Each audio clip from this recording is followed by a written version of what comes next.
ਰੋਜ਼ਾਨਾ ਲੋਕਨਾਥ ਟੀਵੀ ਦਾ special programme ਖਬਰ ਸਵੇਰ ਦੇਖ ਰਹੇ ਹੋ ਤੁਸੀਂ ਤੇ ਮੈਂ ਹਾਂ ਸੁਖਵਿੰਦਰ ਸਿੰਘ ਸਿੱਧੂ। ਪ੍ਰੋਗਰਾਮ ਦੇ ਵਿੱਚ ਲੈ ਕੇ ਹਾਜ਼ਰ ਹਾਂ ਪੰਜਾਬ ਦੀ ਸਿਆਸਤ ਦੇ ਨਾਲ ਜੁੜੀਆਂ ਕੁਝ ਬੜੀਆਂ ਤੇ ਅਹਿਮ ਖਬਰਾਂ। ਗੱਲਬਾਤ ਕਰਾਂਗੇ ਕਿ ਨਵਜੋਤ ਸਿੰਘ ਸਿੱਧੂ ਦੀ ਕੱਲ ਪ੍ਰਧਾਨਗੀ ਨੂੰ ਲੈ ਕੇ ਜਿੱਥੇ ਕਾਫੀ ਜ਼ਿਆਦਾ ਚਰਚਾਵਾਂ ਚੱਲਦੀਆਂ ਰਹੀਆਂ ਕਿ ਪੰਜਾਬ ਦੇ ਹੁਣ ਨਵੇਂ ਪ੍ਰਧਾਨ ਨਵਜੋਤ ਸਿੰਘ ਸਿੱਧੂ ਹੋਣਗੇ, ਉਹਨਾਂ ਦੇ ਨਾਲ ਮੀਟਿੰਗਾਂ ਵੀ ਹੁੰਦੀਆਂ ਰਹੀਆਂ, ਤਾਂ ਉੱਥੇ ਹੀ ਮੀਟਿੰਗਾਂ ਕੱਲ ਕੈਪਟਨ ਧੜੇ ਦੀਆਂ ਵੀ ਹੁੰਦੀਆਂ ਰਹੀਆਂ। ਕੈਪਟਨ ਅਮਰਿੰਦਰ ਸਿੰਘ ਦੇ ਵੱਲੋਂ ਕੱਲ ਜਿਹੜੀਆਂ ਮੀਟਿੰਗਾਂ ਕੀਤੀਆਂ ਗਈਆਂ, ਪਹਿਲਾਂ ਹਰੀਸ਼ ਰਾਵਤ ਦੇ ਨਾਲ ਕੀਤੀਆਂ ਗਈਆਂ, ਤਾਂ ਉਸ ਤੋਂ ਬਾਅਦ ਆਪਣੇ ਪ੍ਰਮੁੱਖ ਵਿਰੋਧੀ ਰਹੇ ਪਾਰਟੀ ਦੇ ਹੀ ਅੰਦਰ ਪ੍ਰਤਾਪ ਸਿੰਘ ਬਾਜਵਾ ਦੇ ਨਾਲ ਵੀ ਉਹਨਾਂ ਦੇ ਵੱਲੋਂ ਮੁਲਾਕਾਤ ਜਿਹੜੀ ਕੀਤੀ ਗਈ। ਉਸ ਮੁਲਾਕਾਤ ਦਾ ਕੀ ਸਿੱਟਾ ਨਿਕਲਿਆ ਉਸ ਤੇ ਵੀ ਗੱਲਬਾਤ ਕਰਾਂਗੇ ਤੇ ਉਸ ਤੋਂ ਬਾਅਦ ਗੱਲਬਾਤ ਕਰਾਂਗੇ ਕਿ ਜਿਸ ਤਰੀਕੇ ਦੇ ਨਾਲ ਹੁਣ ਰਵਨੀਤ ਸਿੰਘ ਬਿੱਟੂ, ਮਨੀਸ਼ ਤਿਵਾੜੀ ਤੇ ਗੁਰਜੀਤ ਔਜਲਾ ਟਵੀਟ ਕਰ ਰਹੇ ਨੇ, ਇੱਕ ਤਰੀਕੇ ਦੇ ਨਾਲ ਪ੍ਰਤਾਪ ਸਿੰਘ ਬਾਜਵਾ ਦੀ ਪ੍ਰਧਾਨਗੀ ਦੀ ਉਹ ਹਮਾਇਤ ਕਰ ਰਹੇ ਨੇ ਕਿ ਪ੍ਰਤਾਪ ਸਿੰਘ ਬਾਜਵਾ ਨੂੰ ਪ੍ਰਧਾਨਗੀ ਮਿਲਣੀ ਚਾਹੀਦੀ ਸੀ। ਇਸ ਤਰੀਕੇ ਦੇ ਨਾਲ ਇਹ ਕਿਉਂ ਕਰ ਰਹੇ ਨੇ, ਇਸ ਤੇ ਵੀ ਗੱਲਬਾਤ ਕਰਾਂਗੇ।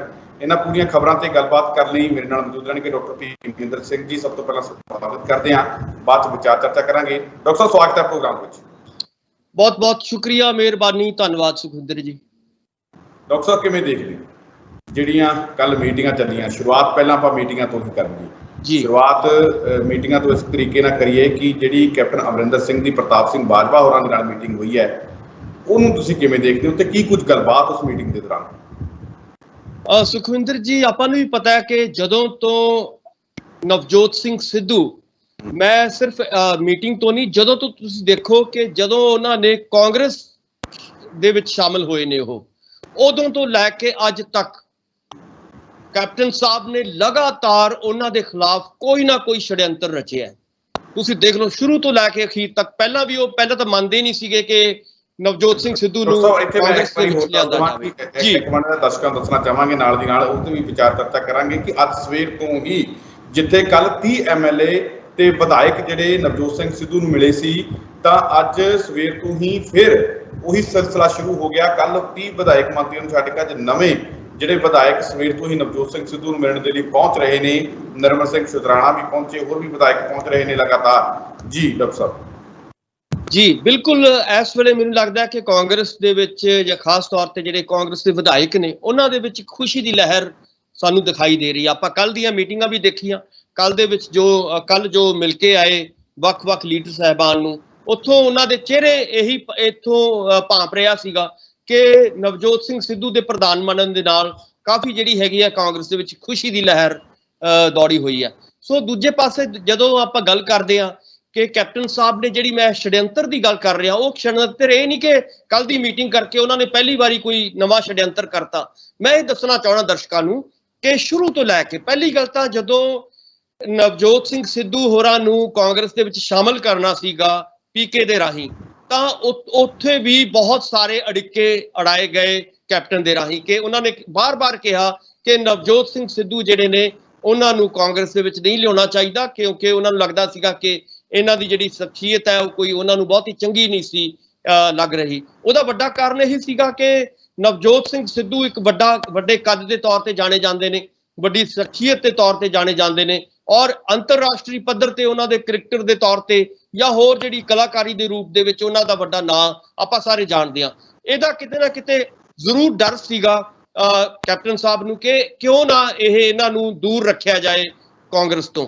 ਸੋ ਪਰ ਆਪਾਂ ਨੂੰ ਵੀ ਪਤਾ ਹੈ ਕਿ ਉਹ ਭਰਤੀ ਹੋਏ, ਕਾਂਗਰਸ ਦੇ ਵਿੱਚ ਆਏ, ਬੀਜੇਪੀ ਉਹਨਾਂ ਨੇ ਛੱਡੀ, ਪਰ ਉਸ ਤੋਂ ਬਾਅਦ ਵੀ ਤੁਸੀਂ ਦੇਖੋਗੇ ਕਾਂਗਰਸ ਦੀ ਸਰਕਾਰ ਬਣਨ ਤੋਂ ਬਾਅਦ ਲਗਾਤਾਰ ਉਹਨਾਂ ਨੇ षड्यंत्र ਜਾਰੀ ਰੱਖਿਆ। ਔਰ ਖਾਸ ਤੌਰ ਤੇ ਜਦੋਂ ਸ਼੍ਰੀ ਕਰਤਾਰਪੁਰ ਸਾਹਿਬ ਦਾ ਲਾਂਘਾ ਜਿਹੜਾ ਸੀਗਾ, ਉਹਨਾਂ ਦੇ ਆਪਣੇ ਮਿੱਤਰ ਜਿਹੜਾ ਹੈਗਾ ਪਾਕਿਸਤਾਨ ਦੇ ਪ੍ਰਧਾਨ ਮੰਤਰੀ ਦੇ ਨਾਲ ਮਿਲ ਕੇ ਉਹ ਖੁਲਵਾਇਆ, ਔਰ ਇੱਕ ਬਹੁਤ ਵੱਡੀ ਕੰਟਰੀਬਿਊਸ਼ਨ ਮੈਨੂੰ ਲੱਗਦਾ ਕਿ ਪੰਜਾਬ ਦੇ ਲਈ, ਖਾਸ ਤੌਰ ਤੇ ਸਿੱਖ ਧਰਮ ਦੇ ਲਈ ਉਹਨਾਂ ਨੇ ਕੀਤੀ ਹੈ। ਸੋ ਉਸ ਨੂੰ ਵੀ ਬਹੁਤ ਘਟਾ ਕੇ ਕੈਪਟਨ ਸਾਹਿਬ ਨੇ ਦੇਖਣ ਦੀ ਕੋਸ਼ਿਸ਼ ਕੀਤੀ ਗਈ। ਉਹਨਾਂ ਨੂੰ ਫੇਰ ਦੁਬਾਰਾ ਕਿਸੇ ਨਾ ਕਿਸੇ ਇਸ ਤਰ੍ਹਾਂ ਦੇ षड्यंत्र ਦੇ ਵਿੱਚ ਫਸਾਉਣ ਦੀ ਕੋਸ਼ਿਸ਼ ਕੀਤੀ ਗਈ। ਫੇਰ ਵੀ ਉੱਥੋਂ ਸਾਫ਼ ਨਿਕਲੇ ਬਿਲਕੁਲ ਨਵਜੋਤ ਸਿੰਘ ਜੀ। ਉਸ ਤੋਂ ਬਾਅਦ ਕੀ ਹੋਇਆ ਕਿ ਉਹਨਾਂ ਨੂੰ ਲੱਗਿਆ ਕਿ ਜਦੋਂ ਖਾਸ ਤੌਰ ਤੇ ਉਹਨਾਂ ਨੂੰ ਵੱਡਾ ਅਹੁਦਾ ਦਿੱਤਾ ਗਿਆ, ਜਦੋਂ ਕੈਬਨਿਟ ਮੰਤਰੀ ਦਾ ਅਹੁਦਾ ਦਿੱਤਾ ਗਿਆ, ਉੱਥੇ ਵੀ ਉਹਨਾਂ ਦੇ ਉੱਤੇ ਜਿਹੜਾ ਸੀਗਾ ਬਾਰ-ਬਾਰ ਜਿਹੜਾ ਸੀਗਾ ਉਹਨਾਂ ਦੇ ਲੜਾਈ ਝਗੜਾ ਚੱਲਦਾ ਰਿਹਾ।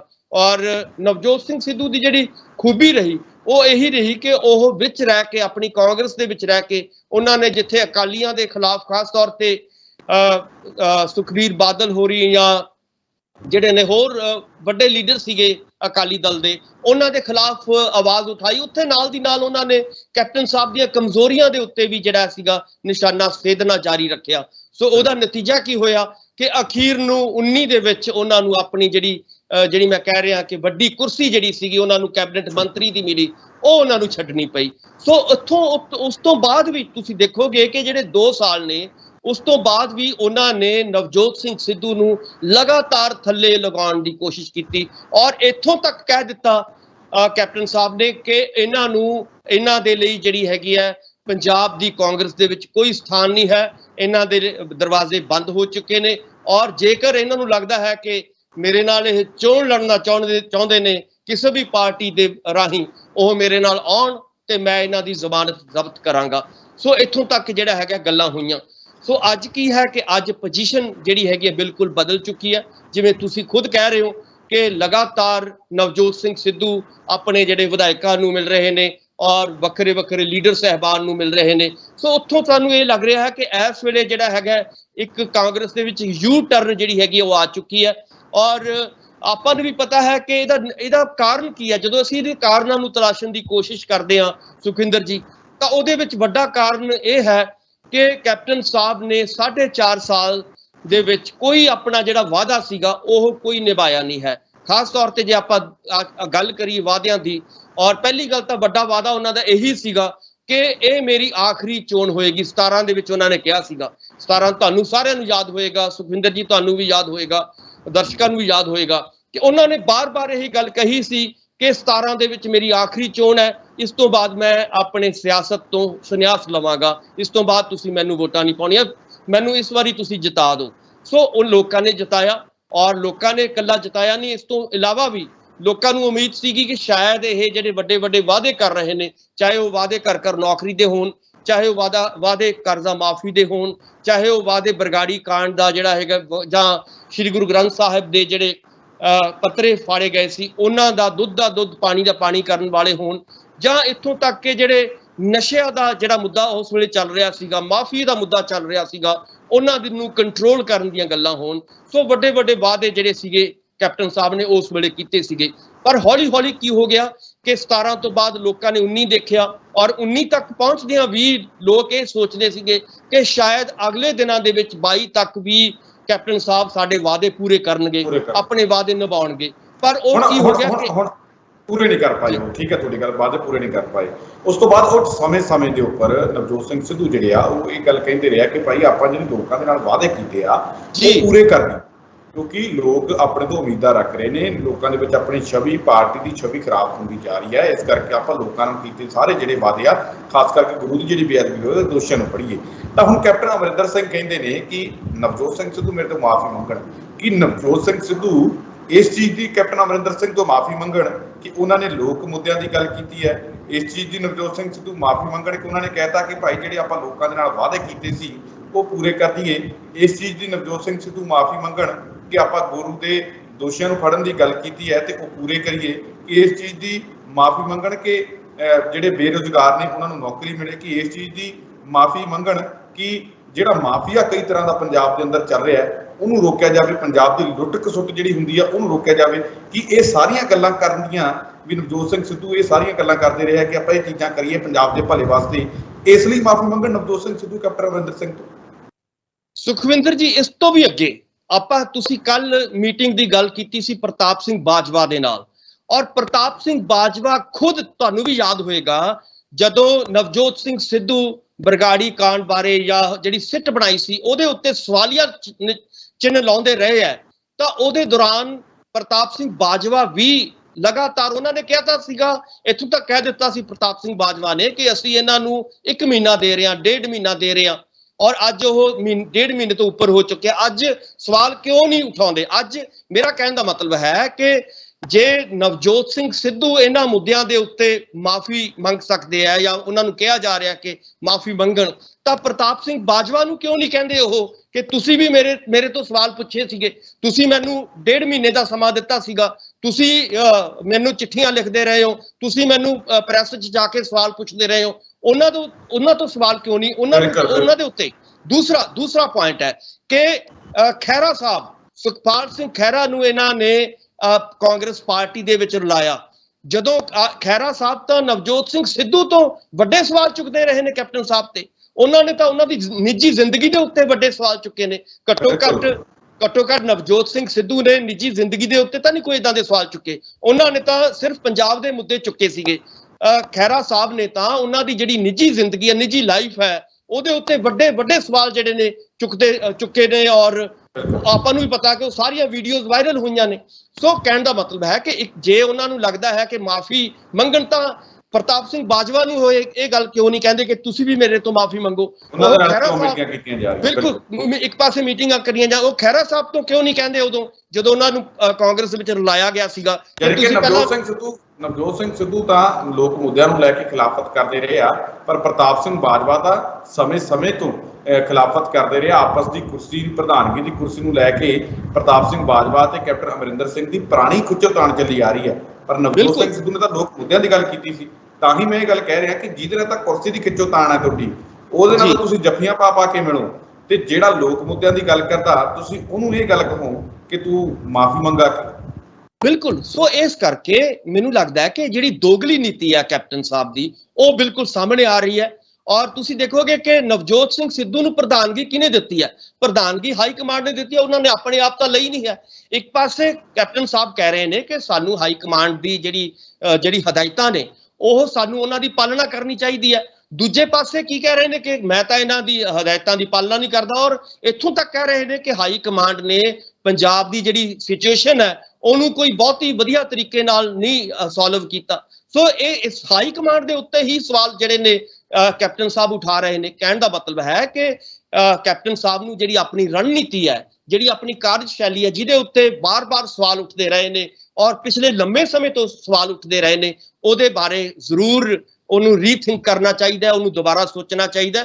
ਔਰ ਇਸ ਤਰ੍ਹਾਂ ਦੀਆਂ ਗੱਲਾਂ ਜਿਹੜੀਆਂ ਨੇ ਜਦੋਂ ਪਾਰਟੀ ਦੇ ਵਿੱਚ ਰਹਿ ਕੇ ਤੁਸੀਂ ਕਰਦੇ ਹੋ ਤਾਂ ਲਾਜ਼ਮੀ ਤੌਰ ਤੇ ਉਹਦੇ ਨਾਲ ਪਾਰਟੀ ਦਾ ਹੀ ਨੁਕਸਾਨ ਹੋਏਗਾ, ਕਾਂਗਰਸ ਦਾ ਹੀ ਨੁਕਸਾਨ ਹੋਏਗਾ। ਸੋ ਆਪਣਾ ਨੁਕਸਾਨ, ਆਪਣੀ ਪਾਰਟੀ ਦਾ ਨੁਕਸਾਨ ਇਸ ਵੇਲੇ ਮੈਨੂੰ ਲੱਗਦਾ ਕਿ ਕੈਪਟਨ ਸਾਹਿਬ ਆਪ ਕਰਵਾ ਰਹੇ ਨੇ। ਸੋ ਇਸ ਕਰਕੇ ਕੈਪਟਨ ਸਾਹਿਬ ਨੂੰ ਇਦਾਂ ਦੀਆਂ ਗੱਲਾਂ ਜਿਹੜੀਆਂ ਬਚਗਾਨੀਆਂ ਗੱਲਾਂ ਨੇ, ਇਸ ਵੇਲੇ ਚਾਹੀਦਾ ਕੀ ਸੀਗਾ?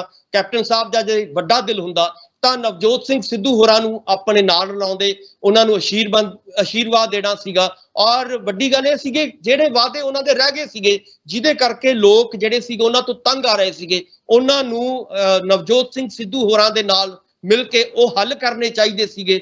ਔਰ ਦੂਜੇ ਪਾਸੇ ਕੀ ਹੈ ਕਿ ਉਹ ਤਾਂ ਬਿਲਕੁਲ ਵੱਖਰੀ ਤਰ੍ਹਾਂ ਦੀ ਰਾਜਨੀਤੀ ਕਰਨ ਦੇ ਵਿੱਚ ਲੱਗੇ ਹੋਏ ਆ, ਬਿਲਕੁਲ ਨੈਗੇਟਿਵ ਰਾਜਨੀਤੀ ਹੈ ਔਰ ਇਹ ਪਛਾਣ ਖਿੱਚੂ ਰਾਜਨੀਤੀ ਹੈ। ਇਹਦੇ ਨਾਲ ਜਿਹੜਾ ਹੈਗਾ ਉਹਨਾਂ ਦਾ ਕੱਦ ਉੱਪਰ ਨਹੀਂ ਜਾ ਰਿਹਾ, ਉਹਨਾਂ ਦੀ ਸਿਆਸਤ ਉੱਪਰ ਨਹੀਂ ਜਾ ਰਹੀ, ਸਗੋਂ ਜਿਹੜਾ ਉਹਨਾਂ ਨੇ ਪਿਛਲੇ ਦਿਨਾਂ ਦੇ ਵਿੱਚ ਕੀਤਾ ਹੋਇਆ, ਜਿਸ ਕਰਕੇ ਉਹ ਉਹਨਾਂ ਦੀ ਛਵੀ ਜਾਣੀ ਜਾਂਦੀ ਹੈ, ਜਿਸ ਕਰਕੇ ਉਹਨਾਂ ਦੀ ਸ਼ਖਸੀਅਤ ਜਾਣੀ ਜਾਂਦੀ ਹੈ ਕਿ ਇਹ ਜੋ ਕਰਦੇ ਨੇ ਉਹ ਜਿਹੜੇ ਨੇ ਕਹਿੰਦੇ ਨੇ ਉਹ ਕਰਦੇ ਨੇ। ਸੋ ਉਹ ਚੀਜ਼ ਨੂੰ ਕਰਕੇ ਅੱਜ ਦਿਖਾਉਣ ਦੀ ਲੋੜ ਸੀਗੀ।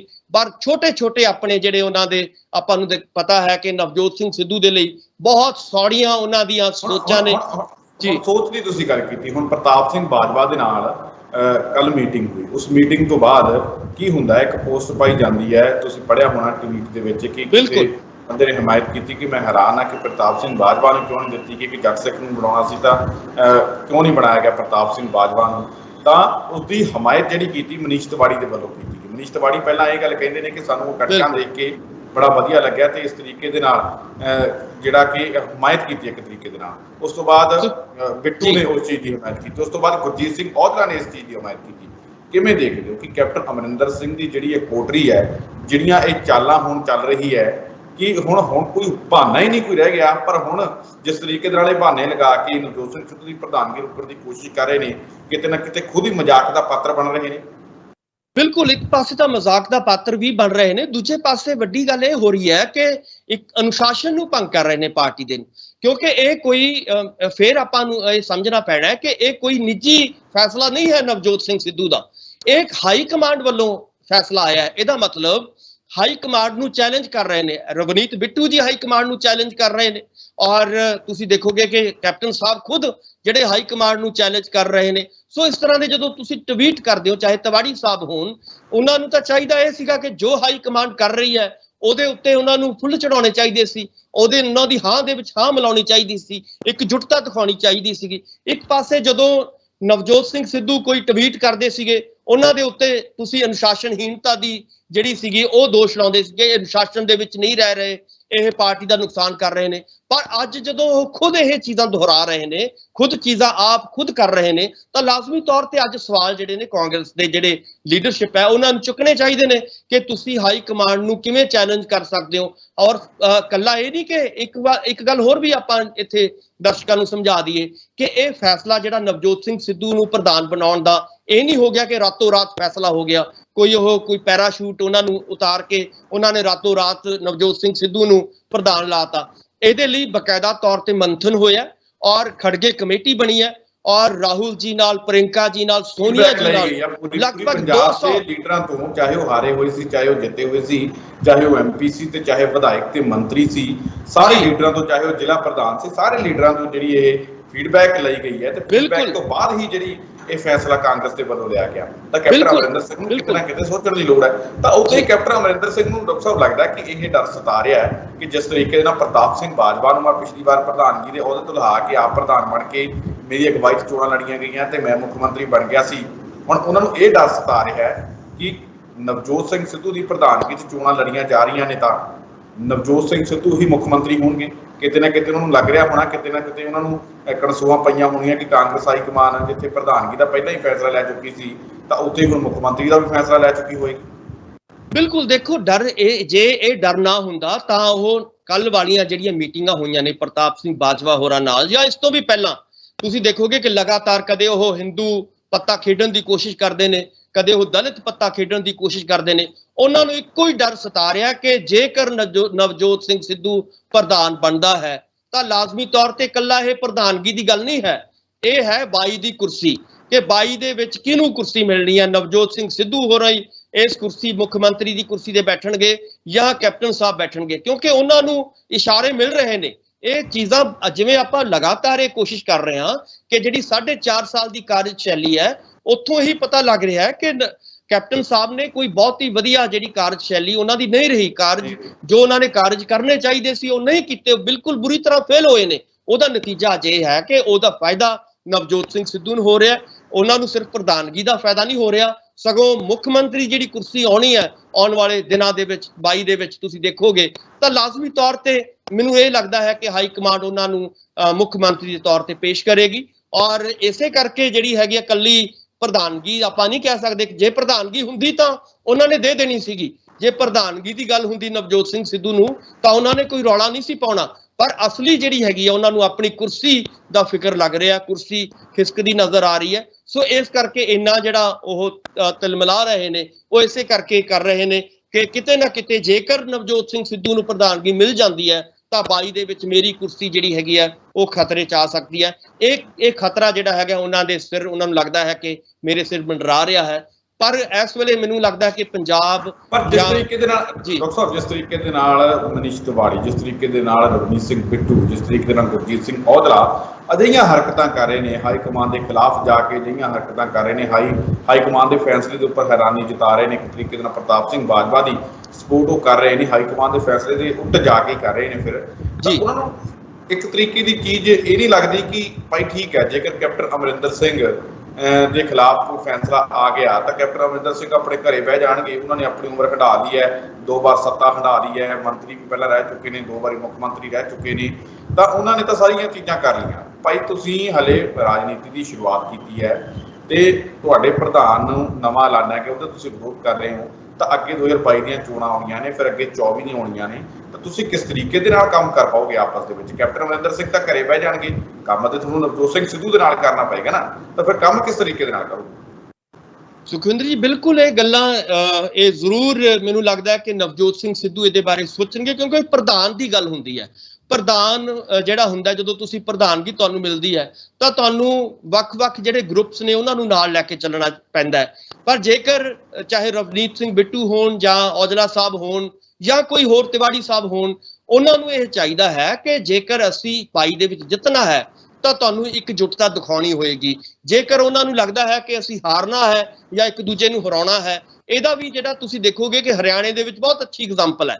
ਸਾਡੇ ਕੋਲੇ ਪਿਛਲੇ ਦਿਨਾਂ ਦੇ ਵਿੱਚ ਜਦੋਂ ਚੋਣਾਂ ਹੋਈਆਂ ਹਰਿਆਣੇ ਦੀਆਂ ਵਿਧਾਨ ਸਭਾ ਦੀਆਂ, ਤਾਂ ਹਰਿਆਣੇ ਦੇ ਵਿੱਚ ਕਾਂਗਰਸ ਕਿਸੇ ਵੇਲੇ ਜਿੱਤ ਰਹੀ ਸੀਗੀ, ਪਰ ਕੀ ਹੋ ਗਿਆ ਕਿ ਆਪਸੀ ਖਿੱਚੋਤਾਣ ਕਰਕੇ, ਆਪਸੀ ਗਰੁੱਪਬਾਜ਼ੀ ਕਰਕੇ, ਆਪਸੀ ਕਾਟੋ ਕਲੇਸ਼ ਕਰਕੇ ਉੱਥੇ ਲਗਭਗ 15 ਤੋਂ ਲੈ ਕੇ 20 ਜਿਹੜੀਆਂ ਸੀਟਾਂ ਸੀਗੀਆਂ ਜਿਹੜੀਆਂ ਕਿ ਬਿਲਕੁਲ ਜਿੱਤ ਰਹੀ ਸੀ ਕਾਂਗਰਸ, ਉਹ ਇੱਕਦਮ ਹਾਰ ਗਈ। ਸੋ ਇਹਦਾ ਮੈਨੂੰ ਇਹ ਲੱਗਦਾ ਹੈ ਕਿ ਜੇਕਰ ਇਹ ਇਦਾਂ ਚੱਲਣਗੇ, ਰਵਨੀਤ ਬਿੱਟੂ ਜੀ ਜਾਂ ਤਿਵਾੜੀ ਸਾਹਿਬ ਜਾਂ ਇਦਾਂ ਦੇ ਹੋਰ ਲੀਡਰ, ਜੇਕਰ ਅਨੁਸ਼ਾਸਨ ਨਹੀਂ ਹੋਏਗਾ, ਕੰਟਰੋਲ ਨਹੀਂ ਹੋਏਗਾ, ਤਾਂ ਲਾਜ਼ਮੀ ਤੌਰ ਤੇ ਇਹਦਾ ਖਮਿਆਜਾ ਜਿਹੜਾ ਹੈਗਾ ਕਾਂਗਰਸ ਨੂੰ ਵਿਧਾਨ ਸਭਾ ਦੇ ਵਿੱਚ ਭੁਗਤਣਾ ਪੈ ਸਕਦਾ ਹੈ। ਸੋ ਇਸ ਵੇਲੇ ਜਿਹੜਾ ਹੈਗਾ ਅਨੁਸ਼ਾਸਨ ਹੀ ਮੰਗ ਕਰਦਾ, ਔਰ ਮੈਨੂੰ ਲੱਗਦਾ ਹੈ ਕਿ ਹਾਈ ਕਮਾਂਡ ਜਿਹੜੀ ਕਾਂਗਰਸ ਦੀ ਹੈ ਉਹ ਵੀ ਇਹ ਮੰਗ ਕਰਦੀ ਹੈ, ਔਰ ਇੱਕ ਜਿਹੜਾ ਸੰਵਿਧਾਨ ਹੈ ਕਾਂਗਰਸ ਦਾ ਉਹ ਵੀ ਇਹ ਮੰਗ ਕਰਦਾ ਹੈ ਕਿ ਜਿਹੜਾ ਫੈਸਲਾ ਹਾਈ ਕਮਾਂਡ ਕਰਦੀ ਹੈ, ਔਰ ਇਹ ਨਹੀਂ ਹੈ ਕਿ ਐਵੇਂ ਕਰਦੀ ਹੈ, ਇੱਕ ਮੰਥਨ ਤੋਂ ਬਾਅਦ 1.5-2 ਮਹੀਨਿਆਂ ਦੇ ਮੰਥਨ ਤੋਂ ਬਾਅਦ ਕਰਦੀ ਹੈ ਕੋਈ ਫੈਸਲਾ,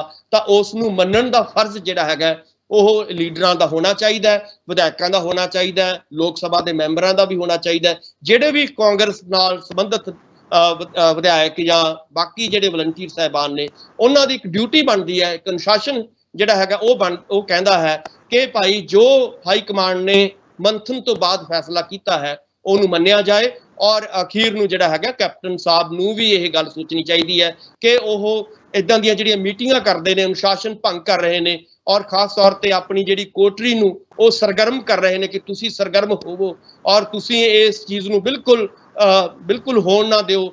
ਨਵਜੋਤ ਸਿੰਘ ਸਿੱਧੂ ਨੂੰ ਬਿਲਕੁਲ ਕਦੇ ਇਹ ਗੱਲ ਨਾ ਹੋਵੇ ਕਿ ਅੱਜ ਉਹ ਪ੍ਰਧਾਨਗੀ ਉਹਨਾਂ ਨੂੰ ਮਿਲ ਰਹੀ ਹੈ, ਕੱਲ ਨੂੰ ਉਹਨਾਂ ਨੂੰ ਮਤਲਬ ਮੁੱਖ ਮੰਤਰੀ ਦਾ ਚਿਹਰਾ ਬਣਾਇਆ ਜਾਏ। ਇਹ ਕਿਤੇ ਨਾ ਕਿਤੇ ਜਾ ਕੇ ਉਹਨਾਂ ਨੂੰ ਸਤਾ ਰਿਹਾ ਹੈ। ਸੋ ਇਸ ਤੋਂ ਗਰੇਜ਼ ਕਰਨਾ ਚਾਹੀਦਾ, ਕਿਉਂਕਿ ਇਹ ਕੁਦਰਤ ਦਾ ਨਿਯਮ ਹੈ। ਜਿਹੜਾ ਇਤਿਹਾਸ ਦਾ ਜਿਹੜਾ ਪਹੀਆ ਹੁੰਦਾ ਸੁਖਵਿੰਦਰ ਜੀ, ਉਹ ਕਦੇ ਪਿੱਛੇ ਨਹੀਂ ਮੁੜਦਾ, ਉਹਨੇ ਅੱਗੇ ਜਾਣਾ ਹੁੰਦਾ।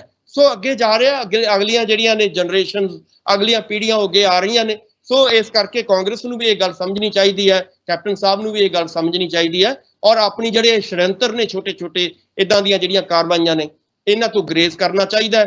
ਔਰ ਵੱਡੀ ਗੱਲ ਇਹ ਹੈ ਕਿ ਜਿਹੜੀ ਹਾਈ ਕਮਾਂਡ ਹੈ ਉਹਦਾ ਫੈਸਲਾ ਮੰਨ ਲੈਣਾ ਚਾਹੀਦਾ ਹੈ, ਔਰ ਇਹਨੂੰ ਲਟਕਾਉਣਾ ਨਹੀਂ ਚਾਹੀਦਾ। ਸੁਖਵਿੰਦਰ ਜੀ ਬਿਲਕੁਲ। ਤਾਂ ਡਾਕਟਰ ਸਾਹਿਬ ਤੁਸੀਂ ਸਾਡੇ ਨਾਲ ਇਸ ਪ੍ਰੋਗਰਾਮ ਦੇ ਵਿੱਚ ਜੁੜੇ, ਤੁਹਾਡਾ ਬਹੁਤ ਧੰਨਵਾਦ। ਬਹੁਤ ਮਿਹਰਬਾਨੀ, ਧੰਨਵਾਦ, ਸ਼ੁਕਰੀਆ। ਤਾਂ ਇਹ ਸਨ ਡਾਕਟਰ ਭੀਮਿੰਦਰ ਸਿੰਘ ਜੀ, ਜਿਨ੍ਹਾਂ ਦੇ ਵੱਲੋਂ ਸਾਡੇ ਨਾਲ ਇਸ ਪ੍ਰੋਗਰਾਮ ਵਿੱਚ ਜੁੜ ਕੇ ਇਸ ਅਹਿਮ ਖਬਰ ਦੇ ਉੱਪਰ ਸਾਡੇ ਨਾਲ ਵਿਚਾਰ ਚਰਚਾ ਕੀਤੀ ਗਈ। ਉਮੀਦ ਕਰਦੇ ਹਾਂ ਕਿ ਡਾਕਟਰ ਸਾਹਿਬ ਦੇ ਵਿਚਾਰ ਜਿਹੜੇ ਆ ਤੁਹਾਨੂੰ ਜ਼ਰੂਰ ਪਸੰਦ ਆਏ ਹੋਣਗੇ। ਦੁਬਾਰਾ ਫਿਰ ਮਿਲਾਂਗੇ ਇਸ ਪ੍ਰੋਗਰਾਮ ਦੇ ਵਿੱਚ, ਤਦ ਤੱਕ ਲਈ ਦਿਓ ਇਜਾਜ਼ਤ। ਧੰਨਵਾਦ।